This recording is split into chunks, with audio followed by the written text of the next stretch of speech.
à tous et bienvenue. Nous avons posé la soucoupe Noah aujourd'hui à Arès. Nous sommes au cœur du bassin d'Arcachon. Je suis accompagné par l'épatant Charles Rabréau et assisté de Virginie Géat. Et tout au long de la journée, on va vous faire découvrir un patrimoine nature à la fois riche et insolite. Alors embarquez avec nous et faites un arrêt à Arès.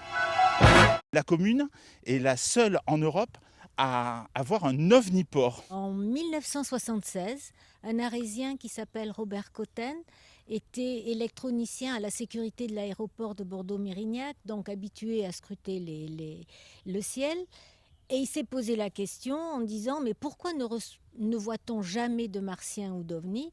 Parce qu'on n'a rien pour les accueillir. Donc, avec quelques amis, dans une soirée un peu arrosée, ils ont proposé à la mairie de créer sur la commune d'Arès un ovniport. Il y a des règlements de prévus, c'est-à-dire les Martiens ne paieront pas de taxes d'ovniport. C'est malin. Ils ont droit à la libre circulation dans la commune d'Arès et sur le bassin d'Arcachon.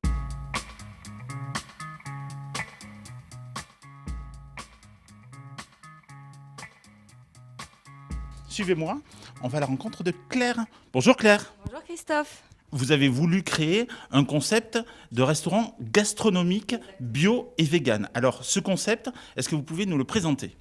Alors, le concept, c'est un menu unique, que ce soit le midi ou le soir. Et le soir, on propose plutôt une formule gastronomique avec 6 plats, autour de petits producteurs qui font partie donc, de notre circuit. Vous êtes un restaurant locavore également, avec des producteurs autour du bassin d'Arcachon. Exactement. Et on travaille sur la saisonnalité également, donc on travaille que des produits de saison chez Ona. Donc si vous venez manger l'été, c'est pas la même chose que si vous mangez l'hiver, on est sûr. Alors là, juste devant nous, alors je ne sais pas, ce sont des petites gondoles ou des petites huîtres, et tout est végétal. Moi, j'ai envie de goûter, je crois que ça va être l'heure. Donc, ce qui est important de retenir, c'est que c'est absolument... Oh, c'est délicieux. Donc, il faut être curieux. J'espère qu'on vous a donné envie de venir découvrir la cuisine de Claire. Merci beaucoup, Claire. Merci Christophe.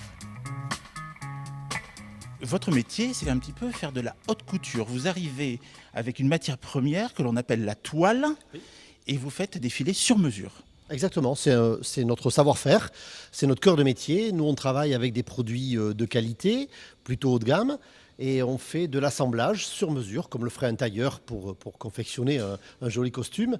Nous montons tous nos filets de pêche et de chasse également sur mesure. Alors là, c'est un filet de pêche ? Oui, c'est un trémaille ou tramaille qui, lui, va pêcher pour des professionnels directement sur le bassin, qui est fait pour attraper sole, sèche et tout venant.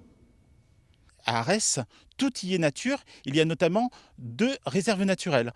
Pour en parler, je suis avec un guide naturaliste de la ville. La ville d'Arès présente 2 sites naturels protégés, le site de Saint-Brice et la réserve naturelle nationale des Prés-Salés d'Arès-Lège, qui sont tous deux des joyaux de la nature. Alors le pré-salé est véritablement un habitat très rare en France et notamment ici sur la baie. Il présente un grand nombre de plantes qui vont notamment lutter contre le réchauffement climatique en captant beaucoup de carbone ou encore lutter contre l'érosion de la mer en venant stabiliser les sols et les sédiments. Il y a malheureusement sur le bassin une plante très invasive, les spartines. La spartine est une spartine qui s'appelle la spartine anglaise. Elle fait partie d'un cortège de spartines. Il y en a qui sont tout à fait intégrées comme la spartine maritime dans les prés salés et d'autres qui posent des problèmes comme celle-ci en agrégeant très rapidement les vases et en obstruant les chenaux de navigation et les ports ostréicoles comme celui d'Arès. Alors ces réserves sont réputées pour leur flore, mais je crois également qu'il y a une faune bien particulière. Alors oui, notamment sur les prés-salés, sur la réserve des prés-salés, on abrite la tortue cistude, une tortue rare, protégée, une petite tortue aquatique d'eau douce qu'on retrouve uniquement dans le sud-ouest de l'Europe. Et on va également trouver la loutre ou de nombreuses espèces d'oiseaux, de rapaces ou de limicoles qui se nourrissent sur les vasières des prés-salés.